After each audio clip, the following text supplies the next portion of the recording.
몽골어 찬양 너무 재밌는데요.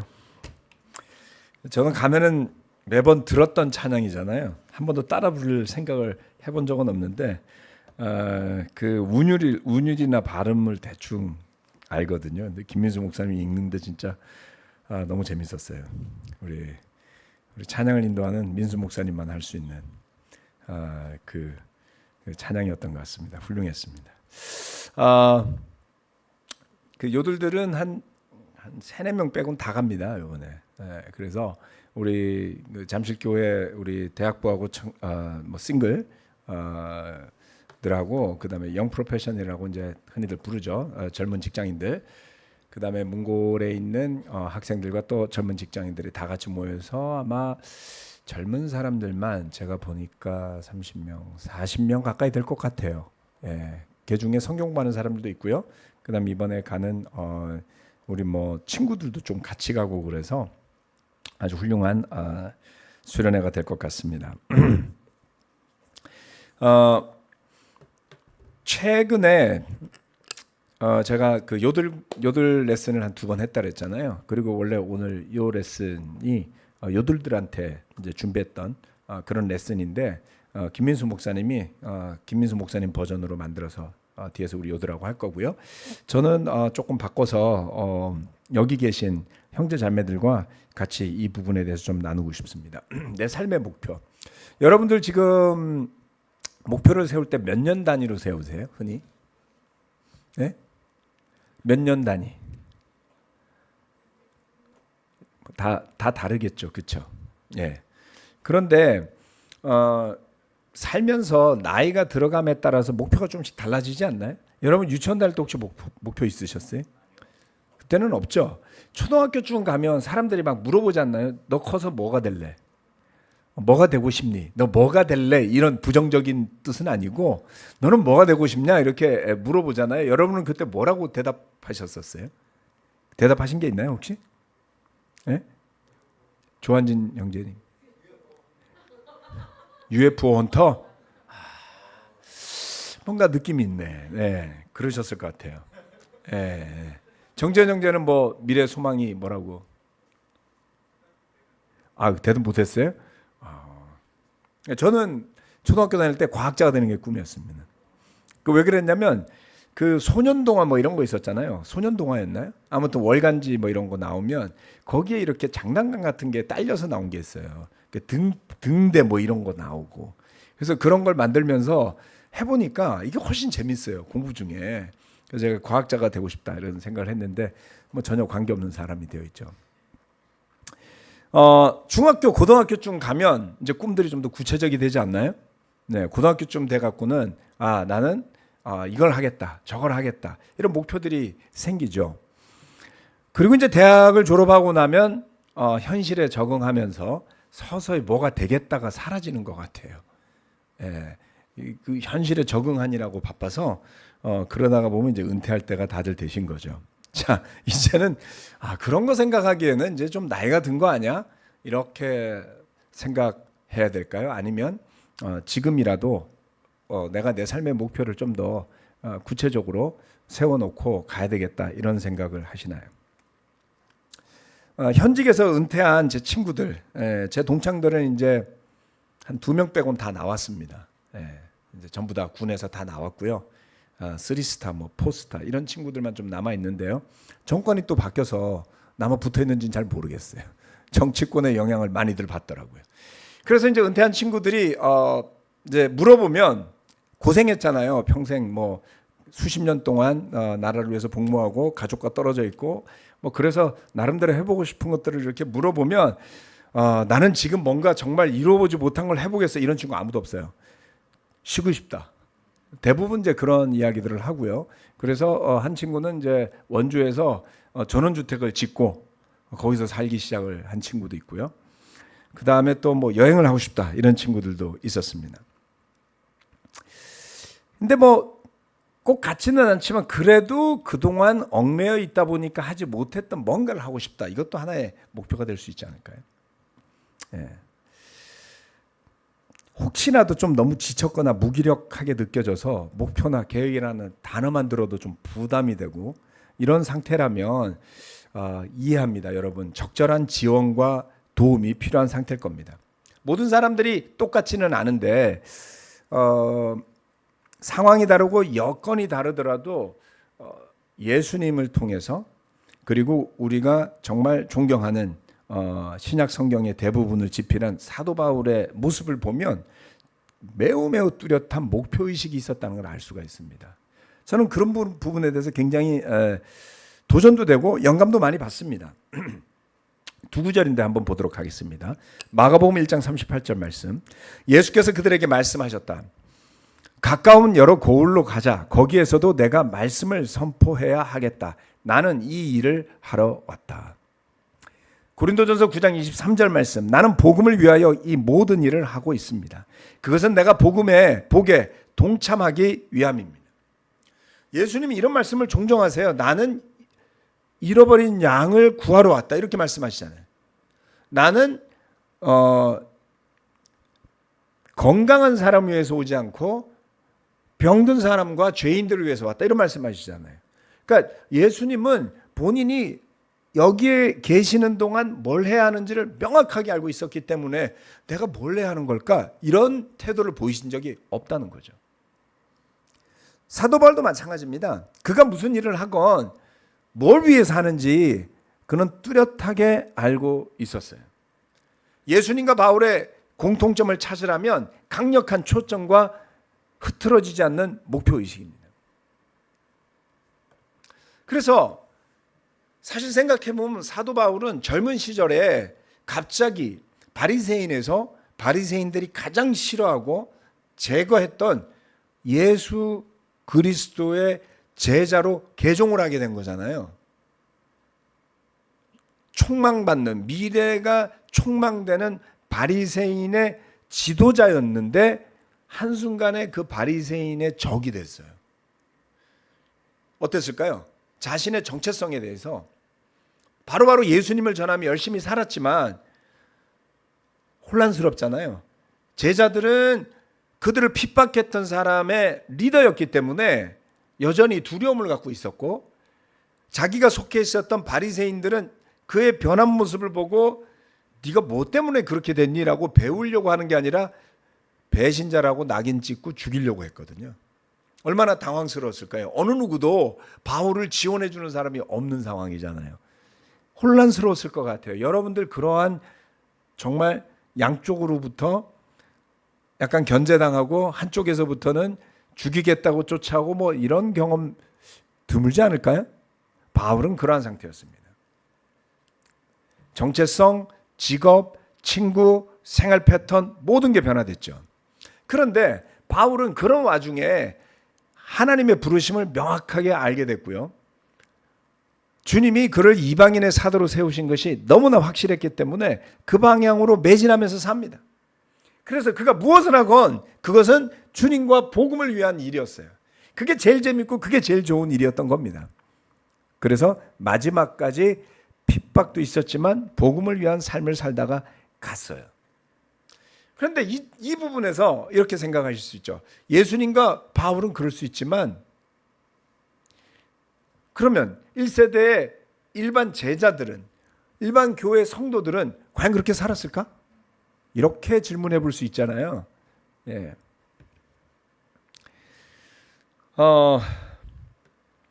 서신서를 보면 그 내용들을 살펴보면 물론 2000년이라는 갭은 존재하지만 그 당시 사람들의 모습은 사실 우리와 별로 다르지 않지 않나요?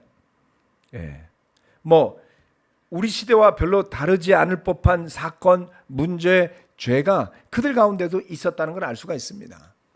그래서 사실 성경 말씀은 우리 삶에서부터 그렇게 많이 분리되어 있지는 않아요. 잘 살펴보면 그 중에는 사도들을 통해서 믿음을 얻게 됐지만 방황하는 사람들도 있고요. 떠나가는 사람도 있었고요. 변질된 사람도 있었고요. 흔들리는 사람도 있었고요. 다양한 사람들이 있었죠.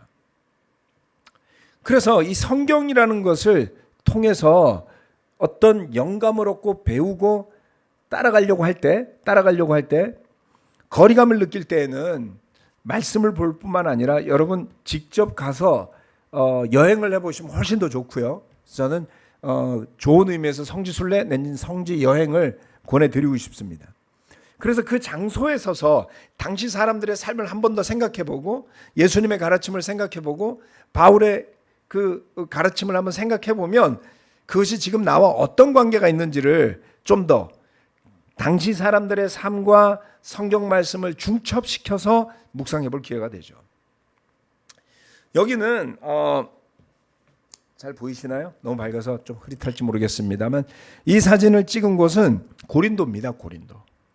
예, 고린도가 바닷가잖아요. 항구 도시라고 배우셨잖아요. 그렇죠? 고린도가 항구가 두 개가 있어요. 두 개가 있는데 언덕 위에서 보면 밑으로 내려다 보이는 멀찌감치 저렇게 아주 평화로운, 지금도 널널하고 평화롭더라고요. 예.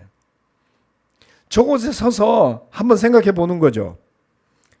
그 사람들이 어떻게 살았을까? 바울이 2차 선교여행을 다녔던 도시들을 보고 그의 목적에 대한 것들을 좀 많이 묵상해 봤는데요. 놀랍게도 그 옛날의 사람들의 삶은 우리 삶이나 크게 다르지 않다는 겁니다. 이 유물은 아테네에 있는 박물관에 가서 찍은 유물들인데요. 이거는 미케네 시대에 그 발견된 거예요. 미케네 시대는 예수님 시대보다 한 1600년 전이었거든요. 그러니까 저 시대에 구리로 된 그러니까 뭐 청동기 이런 거잖아요. 구리로 된 이거 다 뭡니까 여러분? 잘 보면 그릇들이잖아요. 조리하는 기구들이에요. 음식을 담는 거고 주로 이런 게 발굴된다는 겁니다. 예. 그다음에 또 여기 보면 돌도 이거보다 더 오래된 시절이죠. 구석기 시대, 뭐 신석기 시대 이렇게 넘어오는 그다음에 뭐 청동 시대도 이런 거 만들 수도 있고요. 여기 보면 돌로 만든 뭡니까? 음식을 담는 항아리, 물을 담는 항아리. 박물관에 가면요 전부 다 먹고 사는 거예요. 그 시대에 사람들이 소중하게 여겼던 유물들, 보물들, 일상 도구들을 통해서 2000년 전, 3000년 전 사람들이 어떻게 사는지를 보는 겁니다. 우리의 사는 모습과 형태는 조금 다르지만 별반 차이가 없다라는 겁니다. 그러면 그들도 살면서 삶의 목적에 대한 고민을 하지 않았을까요? 지금 서서 바라보는 고린도나 2000년 전의 고린도나 얼마나 달랐겠어요? 그 지형은 거의 그대로였을 거란 말이에요. 그럼 그 언덕에서 사도 바울과 고린도 교회 사람들은 서서 무슨 고민을 했을까? 집집이 돌아다니면서 만났을 때 그들은 예배로 모였을 때 어떤 것을 고민했을까? 이런 생각들을 하다 보면 깨닫게 되는 것은 우리가 성경 말씀을 접하면서 지나치게 지나치게 경건하고 거리감이 있는 것이라고 생각할 때가 많다는 겁니다. 예수님, 사도 바울 너무 멀게 생각할 수 있다는 거죠. 그러시지 말고 가깝게 데리고 와서 가깝게 느껴지게 해야 될 필요가 있다. 그런 관점에서 사도 바울의 뚜렷한 목표의식은 어디에서 왔는가를 살펴보니 그것은 그의 사명감에서 비롯됐다는 겁니다. 디모데후서 1장 11절 12절 나는 이 복음을 전하는 선포자와 사도와 교사로 임명을 받았습니다. 그러므로 나는 이런 고난을 당하면서도 부끄러워하지 않습니다. 나는 내가 믿어온 분을 잘 알고 있고 또 내가 맡은 것을 그분이 그날까지 지켜주실 수 있음을 확신합니다. 바울의 목표의식이 뚜렷하게 드러나는 구절은 이것 말고도 굉장히 많아요. 자기 자신이 누구인지를 분명하게 알고 있었습니다. 복음을 전하는 선포자였고요. 그리고 그 메시지를 전하는 메신저, 어파스, 사도였죠. 뿐만 아니라 그것을 가르치는 의미에서의 교사였던 것이죠.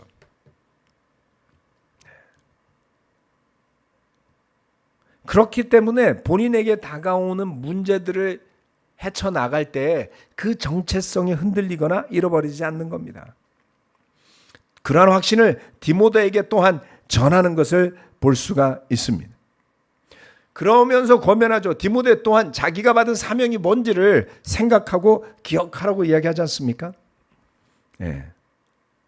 우리가 저와 여러분이 믿음을 통해 받은 사명, 비추어 삶의 목표를 정하면 그것을 무엇으로 어떻게 정할 수 있을까요? 그것은 이번 주에 내가 무엇을 하며 하는 것을 이야기할까요? 그것은 이번 달에 내가 어떤 것을 하는 것을 이야기할까요? 올 한 해 동안 무엇을 하며 사는 것을 의미하는 걸까요? 사는 것은요, 이렇게 살아도 가고요, 저렇게 살아도 시간이 흘러갑니다. 하루라는 시간을 보낼 때도 이렇게도 시간이 가고요, 일을 해도 시간이 가고요, 집에서 그냥 아무것도 안 하고 누워 있어도 시간은 가겠죠. 그러나 우리가 삶을 어떻게 바라보고 어떤 목표를 정하는가가 결국에는 지금 오늘 내가 뭘 해야 할지를 영향을 준다는 것을 생각해 본다면 이건 매우 중요한 일이다라는 겁니다. 장기적인 목표가 지금의 삶에 영향을 미칠 수밖에 없어요. 그것은 뒤집어서 이야기하면 장기적인 목표가 분명치 않은 사람은 하루하루 그냥 낭비하며 살 수도 있다. 저는 막 정신없이 바쁘게 살자고 이 말씀을 드리는 것은 결코 아닙니다. 그런데 이제는 시간을 좀 허투루 쓰기에는 남은 시간이 많지 않다는 거예요. 그렇죠? 여러분들 그 자녀들 자랄 때 보면 고등학교, 중학교, 뭐 대학교 가서도 그런데 특히 남자들, 여자들도 그런지 전 아들밖에 없으니까요. 할 일이 없으면 2시, 3시까지 자요. 예. 저는 집에서 일을 주로 하니까 그걸 본단 말이에요. 그럼 어때요? 어떤 엄마들은 속 터진다 그러잖아요. 저는 보면서 그래, 그때 자더라. 나이 들면 그렇게 자고 싶어도 못 잔다. 그때는 시간이 많다고 느끼는 거예요. 그렇죠? 근데 여러분 만약에 쉬는 날인데 2시, 3시까지 자고 일어나면 여러분은 기분이 좋겠어요? 내가 도대체 뭘 한 거야? 이런 생각 들지 않겠어요? 차이가 있다는 걸 깨닫는 겁니다. 그래서 장기적인 목표를 젊은이들한테도 이야기합니다. 자, 제가 요즘에 보는 책 중에 하나인데요. 제가 여러 사람들한테 권해드렸고요. 가능하면 여러분 모두 한번 읽어보시기를 권해드립니다. 제가 이게 몇 페이지인지 모르고 너무 앞부분에 감동을 받아갖고 박힌 집사님한테 이거 한번 사봐 그랬더니 500페이지라고 그러더라고요. 예, 미안해요. 근데 제가 지금 한 절반 정도 읽었고요. 이게 지금 이 책이 이제 피터 아티아라는 의사가 썼는데요. 그 양반은 운동에 대해서 되게 광적인 사람이었고 의학보다가는 공학을 더 좋아해서 존스 홉킨스 대학의 레지던트를 2년 남겨두고 때려친 사람이에요. 그리고서 가서 금융회사에서 돈 벌다가 어느 순간 딱 깨우쳐가지고 노화를 공부하기 시작한 거예요. 아무튼 이 사람이 자기 책에서 삶과 관련한 장기적인 목표를 정해놓고 살더라고요. 그게 뭐냐면 백세인이 해야 될 10종 경기라는 거예요. 그러니까 이제 올림픽 선수처럼 하는데 이게 가만 보면 애게라는 생각이 들어요. 지금 나이에서 보면. 자, 이걸 기준을 지금 뭘로 잡아야 되는 90세나 100세로 잡는 겁니다. 여러분 90세였던 부모님이나 90세 근처에 가 있는 부모님의 건강 상태와 이걸 한번 비교해 보세요. 자, 2.5km 등산하기. 한 팔만 써서 스스로의 힘으로 바닥에서 일어나기. 세 번째, 바닥에서 아이 들어올리기. 이건 뭐예요? 이걸 왜 써놨냐면 할아버지가 됐는데 손주를 들어줄 정도는 돼야 된다는 거예요. 손주의 무게가 어느 정도 할까요? 다양하겠지만 놨다 들었다 할 때 몸무게는 5kg에서 10kg 사이일 거예요. 그렇죠? 30kg인 손주를 들었다 놨다는 안 할 거 아니에요. 물론 그렇게 하고 싶겠지만. 네. 그 다음 2.3kg짜리 장바구니를 양쪽에 들고 5블록 가기. 한 블록이 미국에 한 200-300m 될까요? 네. 그러니까 한 요거는 1kg 정도 된다고 봐야지 돼요. 적은 거리는 아니에요. 2.3kg를 들고 이렇게 갈 수 있느냐. 시장에서 여러분들 장 보시고 장바구니 들고 올라갈 때마다 힘겨워한다면 이거를 떠올리시면 힘을 내실 수 있습니다. 내가 지금 이거를 못 들면 90세 돼가지고 뭘 하랴. 5번째, 비행기에서 9kg 여행 가방을 들어올려 머리 위 수화물 칸에 놓기.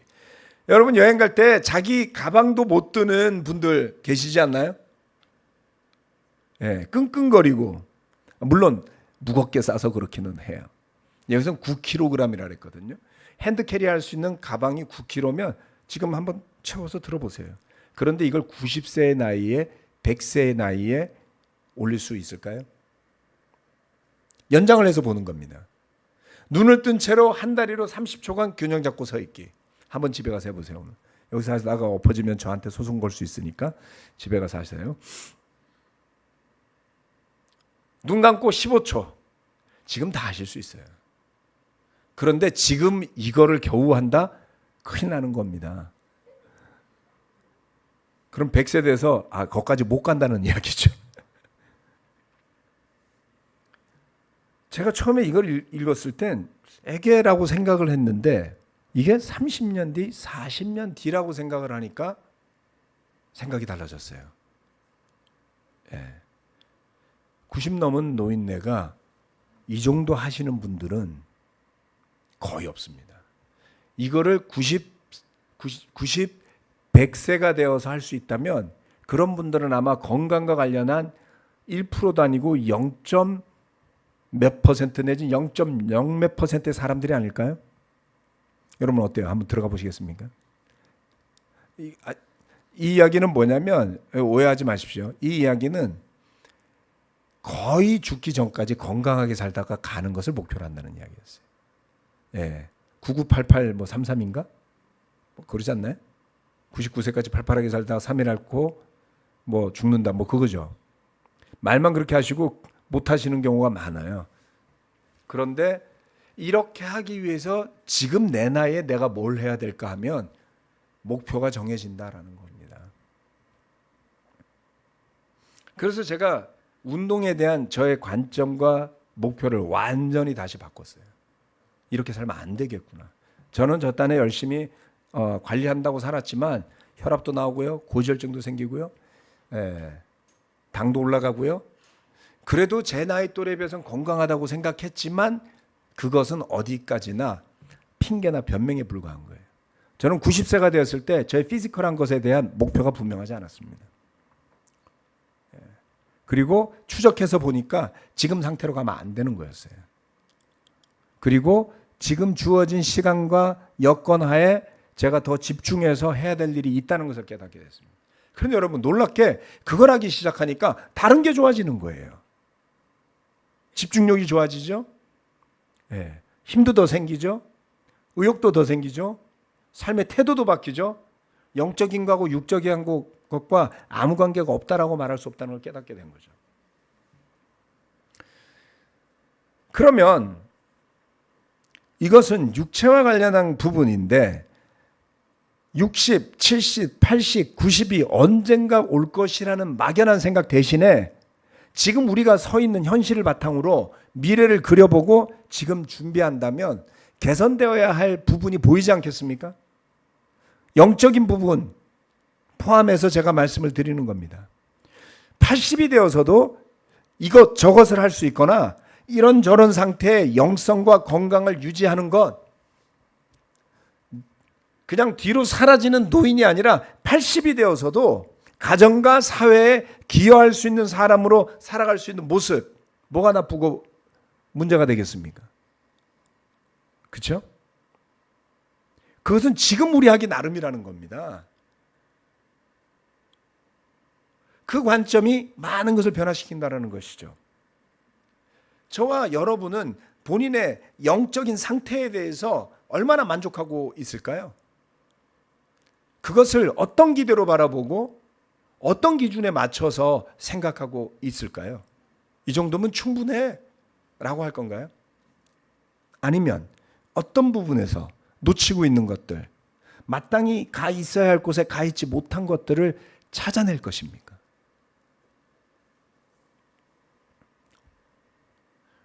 우리의 부르심, 우리의 목표와 연계해서 한번 생각해 보시기 바랍니다. 베드로전서 2장 21절부터 23절입니다. 바로 이것을 위하여 여러분은 부르심을 받았습니다. 그리스도께서는 여러분을 위하여 고난을 당하심으로써 여러분이 자기의 발자취를 따르게 하시려고 여러분에게 본을 남겨놓으셨습니다. 그는 죄를 지으신 일이었고 그의 입에서는 아무런 거짓도 찾아볼 수 없습니다. 그는 모욕을 당하셨으나 모욕으로 갚지 않으시고 고난을 당하셨으나 위협하지 않으시고 정의롭게 심판하시는 이에게 다 맡기셨습니다. 베드로는 형제자매들에게 이렇게 이야기를 했죠. 바로 이것을 위해 여러분이 부르심을 받은 겁니다. 그 안에 하나님의 뜻이 담겨져 있습니다. 그거는 뭡니까? 예수 그리스도의 발자취를 따르게 하라고 그랬다는 거죠. 이 말씀이 존재하는 건 바로 그것 아닙니까? 우리가 영적인 모든 비밀을 깨우칠 수 없을지는 몰라도 우리가 읽을 수 있는 글로 쓰여진 성경 말씀을 보고 깨우칠 수 있고, 그리고 그렇게 깨우친 말씀을 통해 예수 그리스도의 모습을 쫓아갈 수 있는데,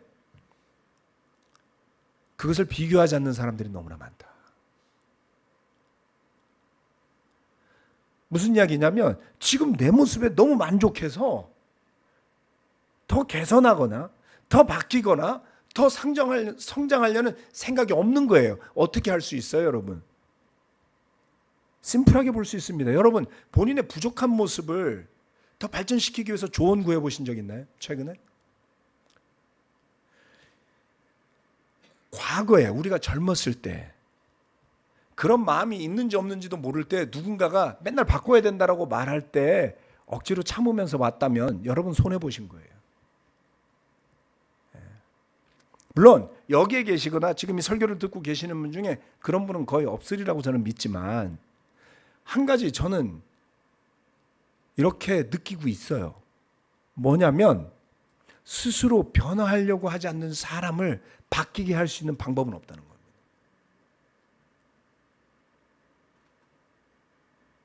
왜 변화하려고 하지 않을까요?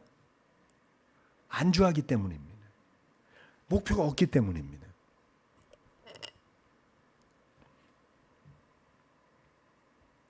그것이 제가 지난 7월 한 달 동안 스스로를 훈련하면서 영적인 부분과 육적인 부분과 관계의 부분에서 제가 성장할 부분이 없을까요?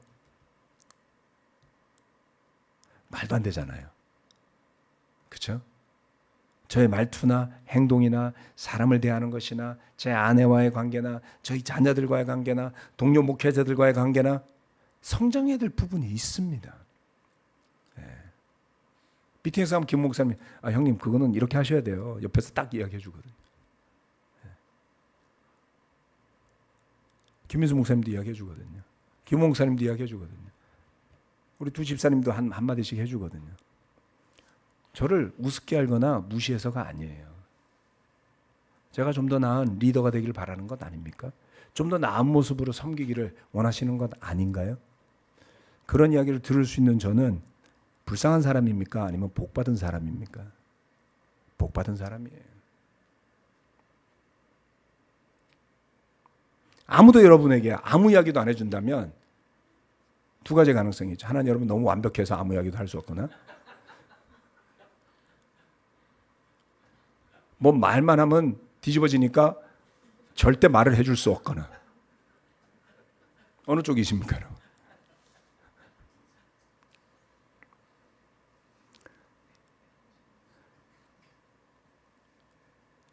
우리가 모르는 게 너무나 많습니다. 그리고 몰라서 못하는 것도 있고요, 아는 것을 못하는 것도 많습니다. 그리스도 예수의 발자취를 따라가는 그 모습이 60이 되어서도 따르고 70이 되어서도 따르고 80이 되어서도 따르고 100세가 되어서도 따른다라는 삶은 무엇을 의미할까요? 우리가 7, 80이 되었을 때 예배당은 어떤 분위기여야지 될까요? 여러분 생각해 보셨나요? 저는 생각해 봤어요. 정말 많이 생각해 봤습니다. 왜냐하면 2010년도 여기 들어왔을 때 우리 위에 계신 교회 분들이, 신영교회 분들이 비교적 좀 젊으셨어요. 근데 점점점 엘리베이터에 타고 만나는 분들의 모습이 줄어들었어요. 우리도 줄었지만. 우리는 다른 이유로 줄었죠. 그리고 얼마 전에는 식당에서 같이 음식을 드시는데 이분들이 80대들이 다 넘으신 거예요.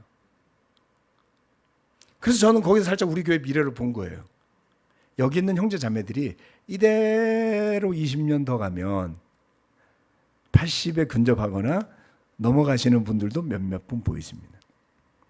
우리가 저런 모습으로 교제하게 될 텐데 우리 교회는 어떨까? 이런 생각을 해봤거든요. 다가올 일입니다. 10년, 20년, 30년, 40년. 지금의 헌신, 지금의 열정이 20년, 30년이 지나 하나님을 만날 날이 더욱 가까울수록 더욱더 그리스도 예수의 모습이 우리 안에 완성되어져 갈 것인가? 한 사람으로서, 남편으로서, 형제로서, 자매로서, 어머니로서 우리는 자신의 본 모습에서 더 멀어지고 그리스도 예수의 모습으로 더 다가가 있을까요? 그렇게 되기를 바랍니다. 여러분, 저한테만 그렇게 되길 바라시지 말고 여러분도 그렇게 되셔야지 됩니다. 저만 혜택을 볼 수는 없잖아요. 그렇죠? 우리 서로 정말 마음에 이 가드를 내려놓고 스스로를 진단하기 위해서 노력하셔야 됩니다. 그래서 제가 영적인 리트머스지는 없을까? 뭐 이런 고민을 해봤는데 그건 없을 것 같아요. 그래서 그렇게 하다가는 또 문제의 소지도 있고 최근에 고민 중인데, 그렇다면 우리가 서 있는 영적인 바탕의 모습, 좀 더 그리스도를 닮아야 하는 모습을 어떻게 우리의 목표와 연계시켜서 해나갈지를 주체적으로 여러분이 고민하시고 기도해 보시고 구하셔야 됩니다. 이것을 생각하면서 제가 깜짝 놀라게 됐어요. 깜짝 놀라게 됐습니다. 뭐냐면 우리가 늙은 게 아니라는 겁니다. 여러분, 나이가 들었다고 생각하시잖아요. 그렇죠? 상대적인 겁니다. 우리가 결코 늙은 게 아닙니다. 나이는 있지만 노력하시면 건강 상태도 훨씬 더 좋아지실 수 있고요. 그리고 게으른 젊은이보다 더 건강하실 수도 있어요. 그래서 우리 무기력하게 늙어가지 맙시다. 그냥 적당히 영성을 타협하고 원래 살던 모습대로 살지 않도록 합시다. 정말 반짝반짝 윤이 나고 총기가 살아있고 그리고 배우려는 의지가 있고 스스로를 더 예수님의 모습에 끌려갈 수 있도록 열어놓는, 그래서 정말 열린 마음으로 살아가는 제자들이, 여러분 대부분이 그런 모습이지만 여기저기 조금 안주하려는 느낌들도 들거든요. 거기에서 좀 벗어나야 되겠다. 서로 도전하고 서로 격려하고 서로 신뢰하고 그리고 서로 목표를 나누고 그리고 지혜를 나누면서 간다면 훨씬 더 힘이 있게 그렇게 갈 수 있으리라고 저는 믿습니다. 무엇보다 지금 저 뒤에서 모이는 20대, 아직 30대가 거의 없거든요. 저 20대들이 그런 여러분의 모습을 보면 얼마나 더 삶에서 자기 자신을 올바로 세우려고 자극을 받겠어요. 그리고 젊음의 시간이 얼마나 소중한지를 저렇게 미리부터 깨달아서 삶을 잘 다지고 가지 않겠습니까? 우리는 사실 이미 상당 부분 성공했다고 저는 믿습니다. 정말 어려운 영역에서 도전을 했고 하나님께서 그 결과들을 보여주고 계시기 때문에 그런 믿음으로 함께 가시기를 바랍니다. 이것을 위하여 여러분은 부르심을 받았습니다. 자기의 발자취를 따르게 하시려고, 그리고 그것이야말로 영적인 길이고 생명의 길이고 우리가 가야 할 길인 것입니다. 기도하고 마치겠습니다. 주님, 100세 시대라는 말을 많이 하지만 대부분의 어르신들은